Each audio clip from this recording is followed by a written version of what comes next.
Don Mazzella here for Small Business Digest.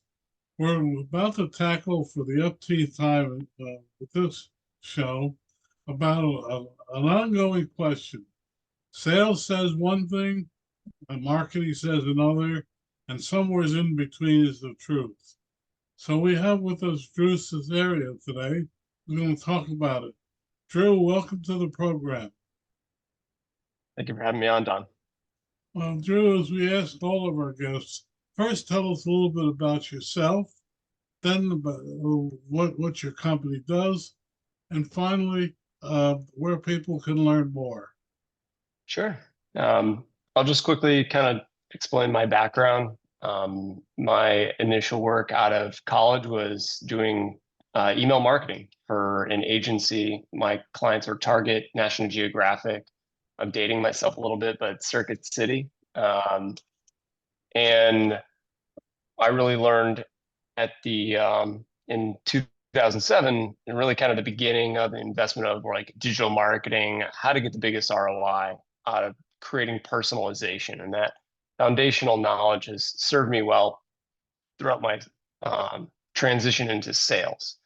And I worked mostly across wine and spirits for the course of my career, selling wine on premise across New York to large spirits companies like Pernod Ricard and Bacardi, and then eventually started creating brands and sales and marketing teams in the cannabis industry.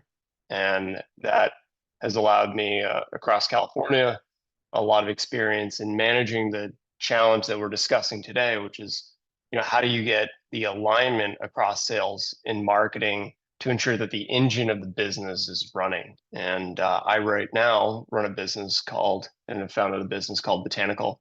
And that's essentially what we look to do. What a newer term is called is revenue operations.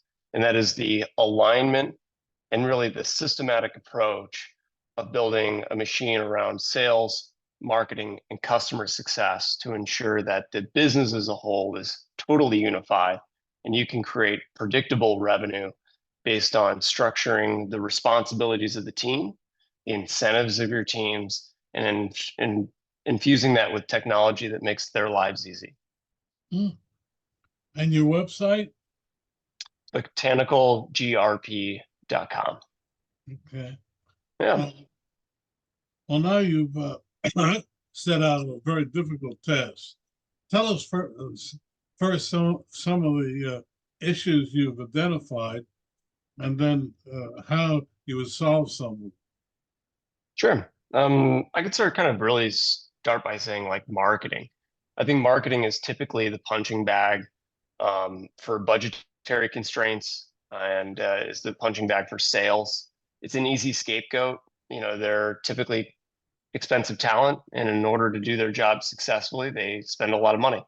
And so it's an easy line item to come under fire. In fact, from a C-suite perspective, CMOs have the highest turnover. And so it's not surprising that you see companies like even UPS globally get rid of their CMO positions.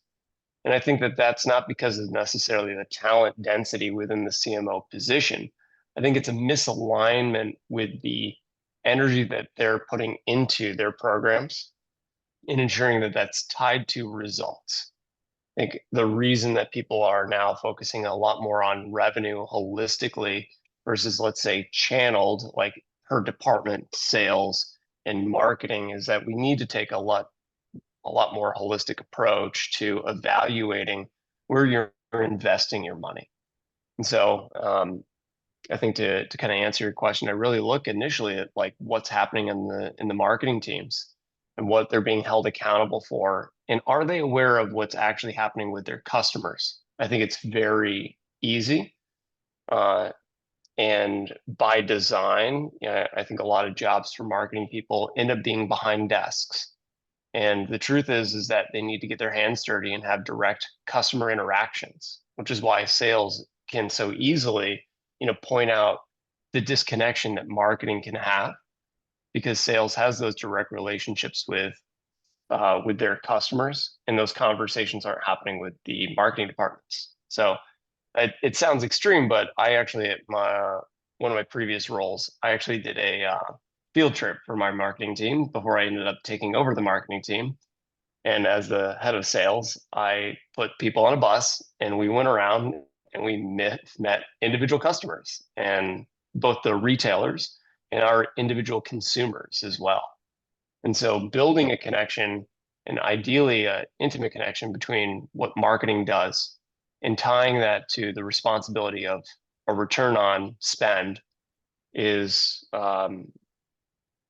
is elusive, but is really a worthwhile investment. And that can save their jobs and allows you to get more uh, return as a result of them having an intimate understanding of the challenges that your customer that you're serving is experiencing, that your product or service addresses. Yeah, but to me, marketing means identifying who can possibly buy your product, and a salesman, his job is to convince that person to buy your product. If marketing does its job, the salesman will have the leads. But if they're not doing the job, the leads aren't there. Yeah, That, I think that you bring up a good point. It's certainly marketing's responsibility to bring leads, but I think it's marketing's responsibility. I would even drill down a little bit further to say qualified leads, um, making sure that certainly there's a addressable demographic or that your product or service addresses, and this is the population, and this is what they look like, and they have a buyer persona, and they've done that work. But the positioning of the product or service, creating the content around the education, and I think it's marketing's job to create the lubrication between the friction of awareness into qualification conversations.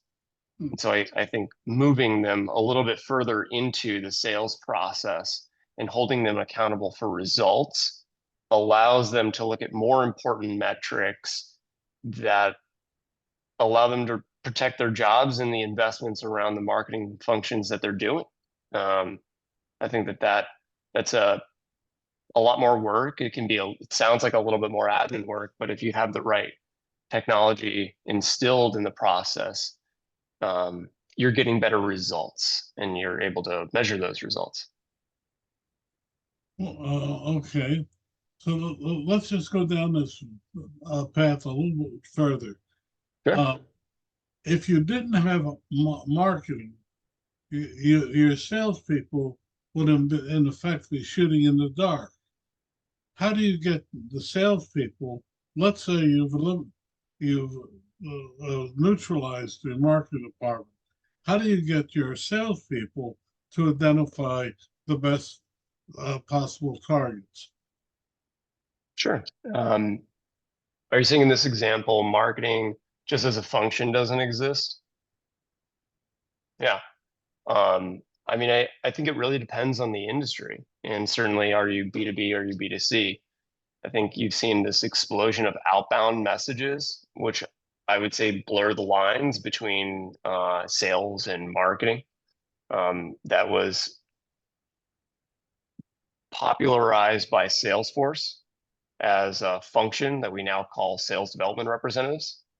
And they really straddle outbound messaging and demand generation into a sales process and pipeline.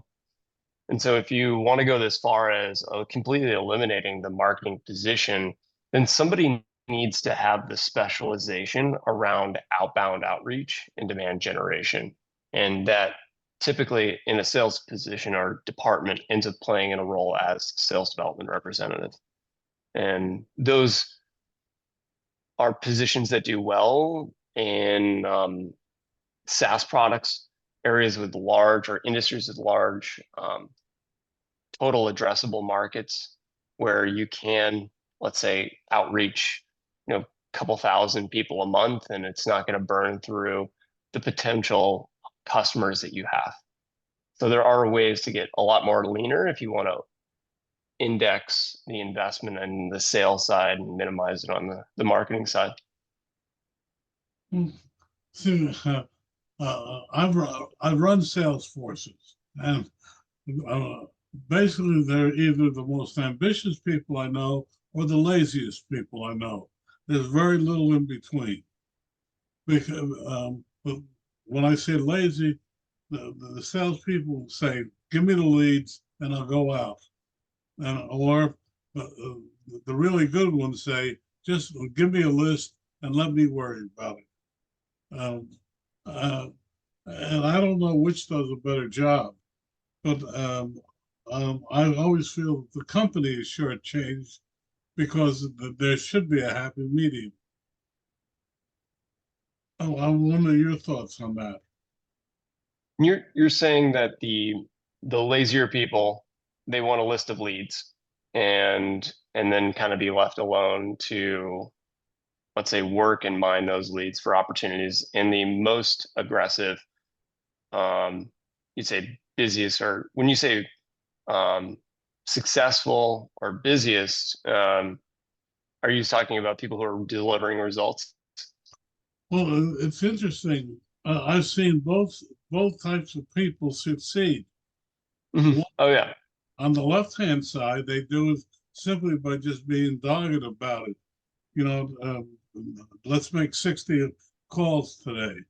And the other side of it, I'll only make 7 calls, but I'll make them the highest quality calls. And so, and somewhere in between are the really mediocre ones. Those are usually the ones that fail.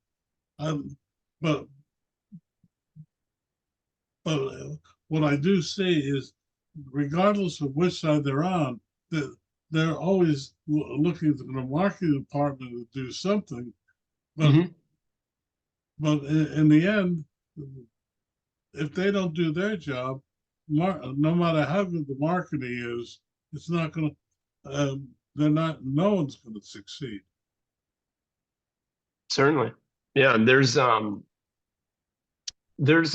matrix I've seen a lot of outlets, and I use it as a template with some of my customers called the persona, pain, um, feature, content matrix. And it's a lot, but essentially follow me along. Like, you have a buyer persona that your target product or service is addressing.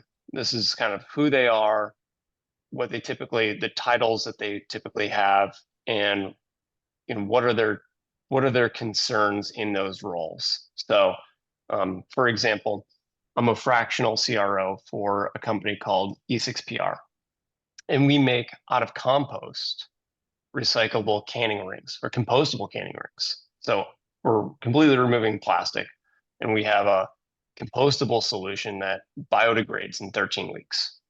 So we target brewers and owners of breweries of certain sizes, and that is our buyer persona. So we call Owen the owner and Bob the brewer. Keep it real simple. And we kind of know what are their pain points around price and operational efficiency that we need to address. And so these are the buyers. Their pain is the fact that they do not want to continue to pollute the world with plastic on their canning lines. They want to just eliminate plastic. And in countries like Canada, they actually need to, by regulation coming up, get rid of plastic in their canning packaging. And so we actually have a fair amount of content around how our solution addresses their problem, and the applicators that we have can ensure that they do not skip a beat with their operations to make their life easy. And they can make this switch in a matter of putting down a deposit and us coming in and installing this for them. And that, as a content piece, lives in a lot of different ways because people learn and they engage with content in a lot of different ways, whether it be through Instagram or through a static PDF. And then those are used as sales assets Hmm. for our sales team. And those content matrix, these are the features of what we offer. And then those are used as content for our sales team that our marketing team is dependent on developing and always refining for our different buyer personas. And then we go out and address directly through outbound messaging or through conferences and we put this in the hands of buyers, get feedback. Is this answering what we're hoping to answer so we can continue to evolve it? Nothing's evergreen, right? We want to continue to develop a better piece of information in an abbreviated amount of time. And that should unlock the right questions in our sales process to move them through. Because I think if both marketing and sales are focusing on what is in it for the company, they're doing it all wrong. We should really be thinking about, even in the deal stages of our CRMs, how are we moving along the process in the best interest of the customer? And if you're customer centric, your marketing content's customer centric, and your sales team's approaches are customer centric, then you're genuinely looking out for the interests of the customer. They can feel that, and conversion rates go up. And because you're fitting the product or service to the challenges that they're having. Does that answer the question you had? Kind of went on a bit of a tangent. No, it's such a to me a critical question that the people companies deal with every day. Uh, uh, to me, I'm more of a touchy-feely type person. To me, it always counts who the people are that are selling and who the people are that are marketing. And oftentimes, no matter what system we put in, it's the people failure that cause the failure. How do you determine what makes? Let's start with the sales side. What makes a good salesperson, in your view? Sure. I think a curious, empathetic individual that's hungry. I think you need people, especially nowadays. I I think that we are getting sold to more than we ever have, like not by multitudes of 10, 20%, but we are inundated from advertising and from sales opportunities in our inbox, whether we opt into things or not, and it's obnoxious. And I think in order to cut through the noise, you need individuals that are leading that communication on behalf of your company empathetically and curiously, that is in the best interest of actually the customer. And if you can continue to position, they have the the individual capacity for empathy and curiosity, they can explore, does this genuinely fit our product or service, the challenges and priorities of your potential customer? And they can explore that. And I don't think like we're in the days anymore where like salespeople can get people. The reason that revenue operations is getting a lot more attention is because it's very flywheel centric versus sales funnel centric.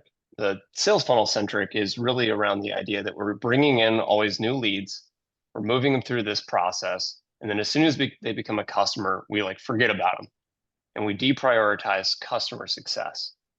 And nowadays, you need social proof through referrals. You need repeat customers. Those customers that were once your buyers are most likely moving to other companies after a few years, and those can become new customers. And so keeping customer success actually an element of this sales and marketing mix sounds like a lot of work, but it truly isn't. And it's a little bit of upfront work that aligns all of the incentives across sales, marketing, customer success towards the engine of revenue across your company. So I know I got a little bit off topic, but No. really prioritizing the empathy of and the priorities of your customers, and that being a core element of like the sales persona, because a happy customer afterwards, I mean, is just invaluable. I mean, it's absolutely invaluable to have customers on your behalf talking about how great of a service or product you have. And that matters more than closing sales today.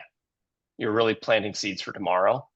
And you can do that simultaneously. It doesn't have to be one or the other. But now, on the other side, what do you think makes up a good marketing person? I don't think there's much difference. Except I think that it's probably skill set and preferences. I think salespeople like myself, I like talking.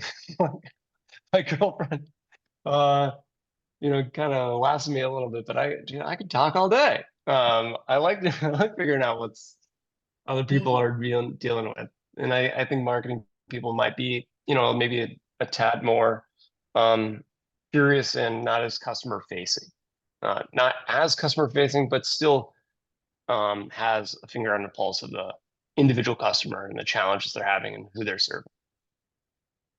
well, yeah, but it seems to me that the world today seems to be saying the data is the answer.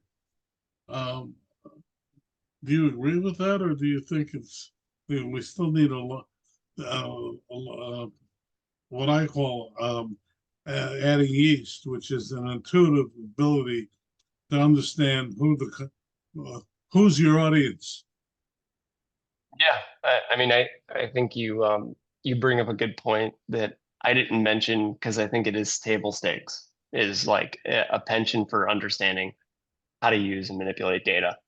Um, Marketers absolutely have to get their hands dirty and look at trend lines and build even like the technology that they're using to understand the trend lines that they're using. To be a marketer nowadays, you've really got to understand the tech stack or the technological platforms that are coming out nearly, I mean, especially with AI, like every 6 months, there's a refresh of incredible tools. And if you don't know how to navigate all those and the signals that they're able to give you, if you're not like adept or at least know the importance of those tools, then it it doesn't really matter like if you're empathetic or all those things, to your earlier point, like you really have to be able to know where your audience lives and how to speak their language and position your product or service in that, and mining the data around open rates, click-through rates, if it's email, or how long your attention is going to get of advertising on TikTok, whatever it may be. Data is a cornerstone. Well, we have just a couple of minutes left, but let me ask you this question. Um, you've got all this data coming in. You've got giving you an awful lot of information. Some people say now there's too much information. Uh, what do you think are the two or three key factors that you should look at with this new information that you share with your sales force? I mean, you can't share everything with them. What do you think you should be sharing with your sales force? And creating dashboards inside of the platforms that you're using that it, I guess to answer it briefly, it's data visualization. Like data visualization around really interesting things that you're collecting, that are indicators of interest, are important.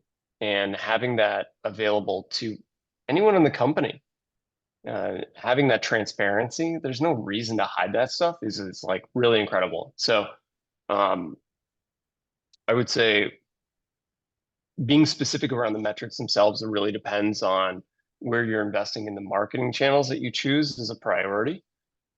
So I wouldn't be able to give specifics because it's just so tailored to the individual company and what they see as the channels that work for them.